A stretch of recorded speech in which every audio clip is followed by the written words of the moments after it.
Hi viewers, welcome to Pothimaram channel. எல்லோரும் எப்படி இருக்கிறீங்க? எல்லாரும் சேனலுக்கு சப்ஸ்கிரைப் பண்ணி சப்போர்ட் பண்ணுங்கள்.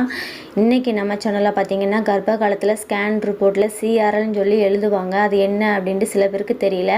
நிறைய பேர் நம்ம கமெண்ட் செக்ஷனில் கேட்டிருந்தாங்க. ஸோ அதனால் இந்த வீடியோ போடுற ரொம்ப யூஸ்ஃபுல்லாக இருக்கும்னு நினைக்கிறேன். ஃபஸ்ட்டு சிஆர்எல்னால் என்ன அப்படிங்கிறத தெரிஞ்சுக்கிட்டு அதுக்கப்புறம் இது எதுக்காக எடுக்கிறாங்க அப்படிங்கிறத நம்ம பார்ப்போம். இப்போ நம்ம டாபிக்குள்ளே போகலாம். கர்ப்ப காலத்தில் பொதுவாக சோதனைகள் வந்து எடுப்பாங்க.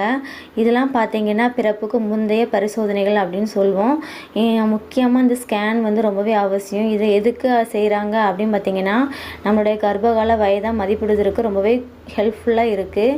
அது மட்டும் இல்லாமல் பார்த்தீங்கன்னா நம்மளுடைய குரோமோசோம்கள், குழந்தைக்கு வந்து குரோமோசோம்கள் வந்து கரெக்டாக இது பண்ணியிருக்கா அப்படிங்கிறத வந்து இந்த சோதனை மூலமாக தான் மருத்துவர்களால் வந்து பரிந்துரைக்கப்படுது. இதனால் நம்மளுடைய கர்ப்பம் பார்த்திங்கன்னா ஒரு கரெக்டான ஒரு இதனால் முன்னேறிட்டே போகும்.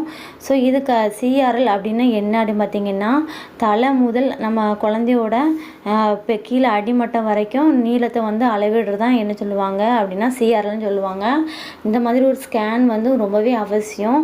ஸோ சிஆர்எல்னால் என்ன, எதுக்காக எடுக்கிறாங்க அப்படிங்கிறத வந்து நம்ம வந்து பார்க்கலாம். சிஆர்எல் என்பதுன்னு பார்த்திங்கன்னா கருவியோட நீளம், அந்த கருவின் அந்த குழந்தையோட நீளம் அது வந்து பார்த்திங்கன்னா தலையின் மேலிருந்து அதன் அடிமட்டம் வரைக்கும் வந்து அளவிடுறாங்க. இந்த அளவீடு சென்டிமீட்டரில் வந்து நம்மளுக்கு வந்து குறித்து சொல்லுவாங்க. இதில் வந்து பார்த்திங்கன்னா கை கால்கள் மஞ்சக்கருவெல்லாம் வந்து அவங்க கணக்கிட மாட்டாங்க. தலையிலிருந்து கரெக்டாக அது பிட்டம் வரைக்கும் எடுப்பாங்க. ஸோ சிஆர்எல் பார்த்திங்கன்னா கர்ப்பத்தின் 6 முதல் 7 வாரங்கள் வரை, அது மட்டும் இல்லாமல் பார்த்திங்கன்னா 14 வாரங்களுக்கு மேல் வரமே கொண்டு இந்த சிஆர்எல் ஸ்கேனை வந்து நம்மளால் வந்து எடுக்க முடியும். இதில் பார்த்திங்கன்னா கர்ப்பகால வயதை கணக்கிடுவதற்கு இது ரொம்பவே பயனுள்ளதாக இருக்குது. இந்த சிஆர்எல் கர்ப்பத்தின் இந்த கட்டத்தில் பார்த்திங்கன்னா குழந்தைக்கு ஏதாவது உயிரியல் மாறுபாடு இருந்துச்சு அப்படின்னா இந்த சிஆர்எல் வச்சு மிகவும் துல்லியமாக அவங்க வந்து மதிப்பிடுறாங்க. ஸோ ஏதாவது மரபணு குறைபாடு இருக்கா அப்படிங்கிறத வந்து இந்த சிஆர்எல் வந்து காட்டி கொடுத்துரும். சிஆர்எல்லிருந்து பார்த்திங்கன்னா கர்ப்பகால வயது தெளிவாக தெரிந்தவுடன் நம்மளுக்கு வந்து டாக்டர் வந்து பிரசவ தேதியை வந்து கரெக்டாக நம்மளால் வந்து வழங்க முடியும். ஸோ இந்த ஸ்கேன் வந்து அதனால் நடத்துகிறாங்க. எல்லா அல்ட்ராசவுண்ட் ஸ்கேனில் தான் இந்த சிஆர்எல்லும் பார்ப்பாங்க. இது வந்து மிகவும் துல்லியமானதான். அதுக்கப்புறம் பார்த்திங்கன்னா கருவுற்ற வயது வந்து கருத்துட்டு வயதுலேருந்து வேறுபடுது. நம்மளுக்கு கருத்து அறுத்ததுக்கும் கரு வந்து உருவானதுக்கும் ரெண்டுமே வித்தியாசமானது. அதை நம்ம வந்து ஞாபகத்தில் வச்சுக்கணும். நம்ம கடைசி மாதவிடாய் காலத்திலிருந்து முதல் நாள்லேருந்து கர்ப்பகால வயது வந்து கணக்கிடுறாங்க. அதுக்கு தான் நம்மளுக்கு வந்து லாஸ்ட் மந்த் பீரியட் டேட் கேட்பாங்க. அதே சமயம் பார்த்திங்கன்னா கருத்தரித்தல் வயது பொதுவாக பார்த்திங்கன்னா கர்ப்பகால நமக்கு உண்டான அந்த லாஸ்ட் மந்த்லேருந்து 2 வாரம் இதை குறைவாக தான் கண்டிப்பாக இருக்கும். ஸோ இப்போ பார்த்திங்கன்னா இந்த சிஆர்எல் வந்து நம்மளோட குழந்தையின் ஆரோக்கியத்தை பற்றி எப்படி சொல்லுது அப்படிங்கிறத பார்க்கலாம். சிஆர்எல் ஸ்கேன் பார்த்திங்கன்னா நம்மளோட குழந்தையின் வயிற்றில் பார்த்திங்கன்னா நல்வாழ்வுக்காகவும் வளர்ச்சியையும் மதிப்பீடு செய்வதற்கு நம்ம மருத்துவருக்கு வந்து ரொம்பவே உதவியாக இருக்குது. ஸோ நம்மளோட குழந்தை வந்து எந்த அளவு வெயிட் இருக்குது, எவ்வளோ நீளத்துக்கு இருக்குது அப்படிங்கிறத வந்து மருத்துவருக்கு வந்து இந்த ஸ்கேன் வந்து ரொம்பவே உதவியாக இருக்குது. சுமார் பார்த்திங்கன்னா ஒரு 51 சென்டிமீட்டர் உயரம் இருக்குது அப்படின்னு குழந்தை இருக்குது அப்படின்னு பார்த்திங்கன்னா குழந்தையோட வெயிட் எவ்வளோ இருக்கும், சாதாரணமாக பார்த்திங்கன்னா ஒரு 3.5 கிலோ வெயிட் வந்து குழந்தை இருக்கும். அந்த 51 சென்டிமீட்டருக்கு 3.5 கிலோ வெயிட் இருக்கும் அப்படிங்கிறத வந்து அந்த சிஆர்எல் ஸ்கேன் வந்து கண்டுபிடிச்சி கொடுக்கு. ஸோ உங்களுடைய கர்ப்பத்தின் வெவ்வேறு கட்டங்களில் பார்த்திங்கன்னா உங்களுக்கு குழந்தையோட நீளம் வந்து எடையை வந்து இதனால் கண்டறிய முடியும். ஸோ ஒவ்வொரு டைம்லையும் குழந்தையோட நீளம் எவ்வளோ இருக்குங்கும் போது எடையை வந்து கணக்கிடலாம். ஸோ சிஆர்எல் வந்து ஏதாவது சிக்கல்கள் இருந்தால் இது வந்து சிஆர்எல் வந்து காட்டி கொடுத்துரும்.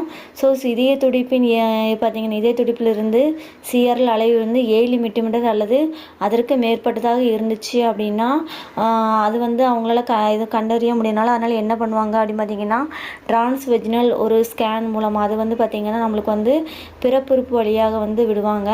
ஸோ அந்த மாதிரி நடத்தப்படும் போது மிகவும் துல்லியமாக அதை வந்து சொல்ல முடியும்.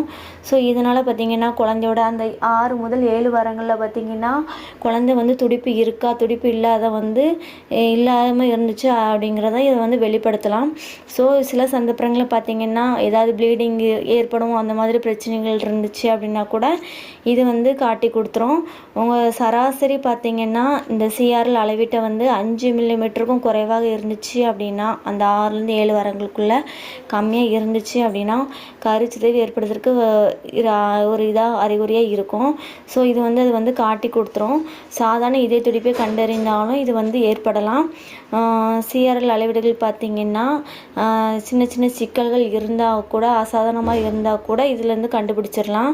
ஒரு ஆய்வில் வந்து பார்த்திங்கன்னா 10 வாரத்திற்கு சிஆர்எல் வந்து நம்ம முன்னரே அளவிடும்போது பிறப்புக்கு எடை நேரடி தொடர்பு இருக்குது. ஸோ பிறப்புகள் ஆய்வுகள் பார்த்திங்கன்னா 10வது வாரத்திற்கு பிறகு தான் 2 காரங்களுக்கு இடையிலான தொடர்பு வந்து செலுத்துவதனால ஒரு ஆய்வு வந்து நம்மளுக்கு வந்து நடத்துகிறாங்க. ஸோ எந்த ஒரு சிக்கலும் இல்லாத கர்ப்பிணி பெண்களுக்கு பார்த்திங்கன்னா நிறைய ஸ்கேன் வந்து பண்ணி பார்ப்பாங்க. குழந்தை வந்து ஆரோக்கியமாக இருக்கா, எப்படி இருக்குது, எவ்வளோ வெயிட்டில் இருக்குது அப்படிங்கிறத வந்து அவங்க கணக்கிட்டுட்டே வருவாங்க. ஸோ முதல்ல இந்த சிஆர்எல் வந்து கண்டுபிடிச்சது பார்த்திங்கன்னா ராபின்சனால் கண்டுபிடிச்சிருக்காங்க. இது எப்போ கண்டுபிடிச்சாங்க, இந்த ஆண்டு பார்த்திங்கன்னா 1975. ஸோ இது வந்து உங்களுக்கு தெரிஞ்சிருக்கும் இந்த சிஆர்எல் வந்து எதுக்காக எடுக்கிறாங்க அப்படின்ட்டு. ஸோ கர்ப்ப காலத்தில் வந்து கரைச்சிறது ஏற்படுமா ஏற்படாதா அப்படிங்கிறத இது காட்டி கொடுத்துரும். குழந்தைக்கு துடிப்பு இருக்கா இல்லையா அப்படிங்கிறத. அது மட்டும் இல்லாமல் பார்த்திங்கன்னா இவ்வளோ சென்டிமீட்டரில் இருந்துச்சு அப்படின்னா இதோட குழந்தையோட வெயிட் வந்து இவ்வளோ இருக்கும் அப்படிங்கிறத இந்த சிஆர்எல் வந்து கணக்கிட்டு கொடுக்கும் அப்படிங்கிறத வந்து நம்மளுக்கு தெரிஞ்சிருக்கும். ஸோ இந்த சிஆர்எல் வந்து ஒரு அளவீடு தான். இதை பற்றி நான் குழந்தையோட தலையிலேருந்து அடிமட்டம் வரைக்கும் அந்த பிட்டம் வரைக்கும் வந்து அளவிடுறாங்க.